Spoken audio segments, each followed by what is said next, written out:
The light of the fire glinted off the swirling patterns, and the woman allowed herself a moment to admire the intricacy of the artwork, before focusing her mind once again on the task at hand. Very carefully, she used a metal spoon to scoop a small pile of glowing embers from the heart of the fire. She could feel the heat singeing the tiny fair hairs on her arm, but she did not care. It made her feel alive, connected to her body. She needed that connection to be as strong as it had ever been if this casting was to work, and it had to work.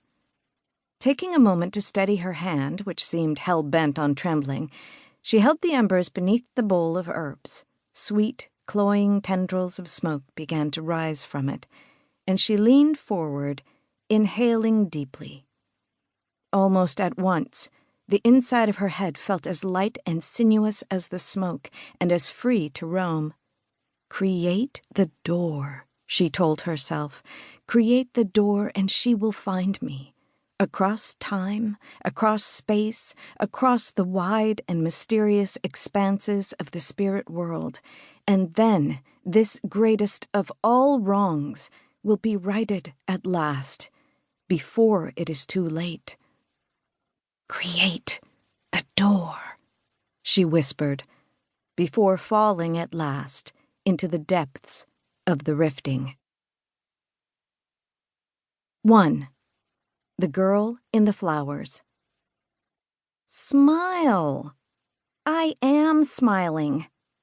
Sweetness, I hate to have to break this to you, but you clearly missed that day in How to Be a Human training, because no one else in the world has ever made that expression and called it a smile.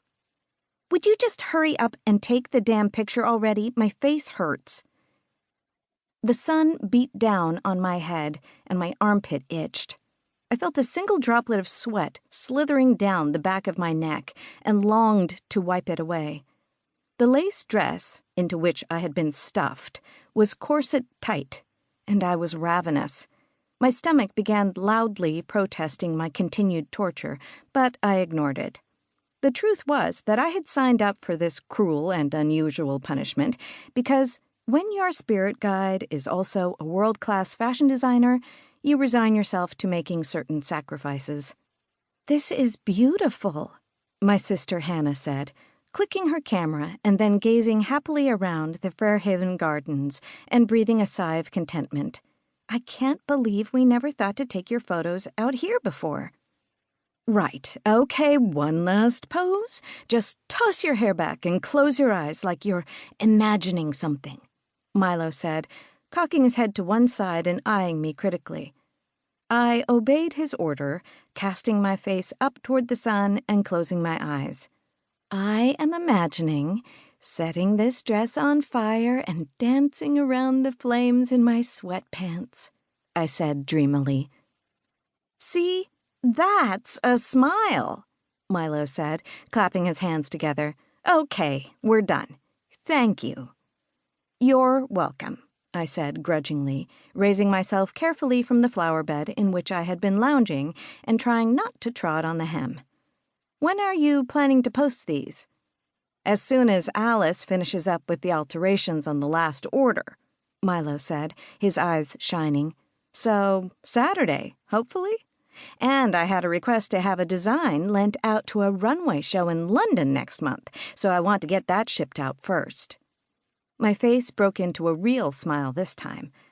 Since Hannah and I had created a fashion blog for Milo as a Christmas gift, his longtime goal to become a famous fashion designer had transformed from unattainable dream to a very tangible possibility.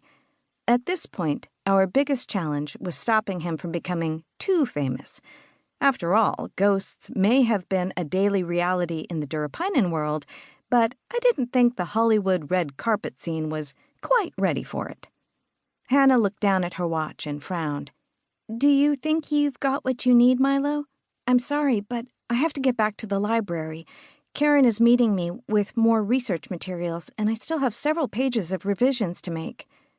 "Yeah, this should be fine," Milo said, floating up behind Hannah so that he could watch the camera's tiny screen as she clicked back through the photos.